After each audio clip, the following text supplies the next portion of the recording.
বিসমিল্লাহির রহমানির রহিম। আসসালামু আলাইকুম। আজকে আমি আপনাদের সাথে শেয়ার করব ঝটপট মজাদার চিকেন নুডলস রেসিপি। নুডলসটা দেখে বুঝতে পারছেন এটা কতটা ইয়াম্মি দেখাচ্ছে। আর এটা দেখতে ইয়াম্মি না, এটা খেতেও অনেক মজা। আমি এই নুডলসটা ব্যবহার করেছি, আপনারা যে কোনো নুডলস ব্যবহার করতে পারেন। প্রথমে নুডলসটা সিদ্ধ করে নিব। আমি এখানে 2 মিনিট সিদ্ধ করে নিব। 2 মিনিটের বেশি সিদ্ধ করবেন না, তাহলে এটা ভর্তা হয়ে যাবে। দেখুন 2 মিনিট পর নুডলসটা সিদ্ধ হয়ে গেছে। এখন এটা আমি পানি ঝরিয়ে নিব। প্রথমে একটা ফ্রাই প্যানে তেল দিয়ে নিব। এবার তেলটা একটু ছড়িয়ে নিব। তারপর এখানে একটা ডিম ভেঙে দিব। সামান্য লবণ দেব, দিয়ে ডিমটা ভালো করে ভেজে নেব। এই তো আমার ডিম ভাজাটা শেষ। এবার আমরা ডিমটা উঠিয়ে নিব অন্য একটা বাটিতে। আবার ফ্রাই প্যানে একটু তেল দিয়ে সামান্য মাংস কুচি দিয়ে দিব। একটু নাড়িয়ে নিব।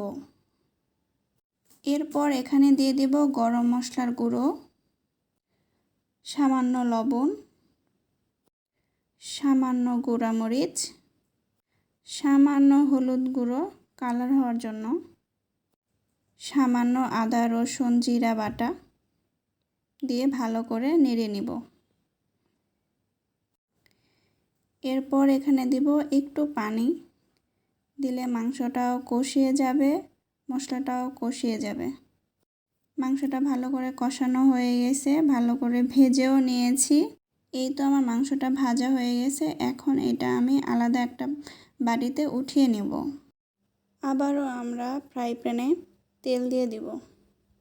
তারপর দিয়ে দেব একটু সামান্য পেঁয়াজ কুচি আর সামান্য কাঁচামরিচ কুচি দিয়ে ভালো করে ভেজে নেব। এই তো আমাদের পেঁয়াজ মরিচ নরম হয়ে গেছে। এখন ভেজে রাখা ডিম আর মাংসটা দিয়ে দিব, দিয়ে ভালো করে নেড়ে নেব। এখন নুডলসটা দিয়ে দেব। এবার ভালো করে নেড়ে নেব। এবার আমরা নুডলসের মশলাটা দিয়ে দেব।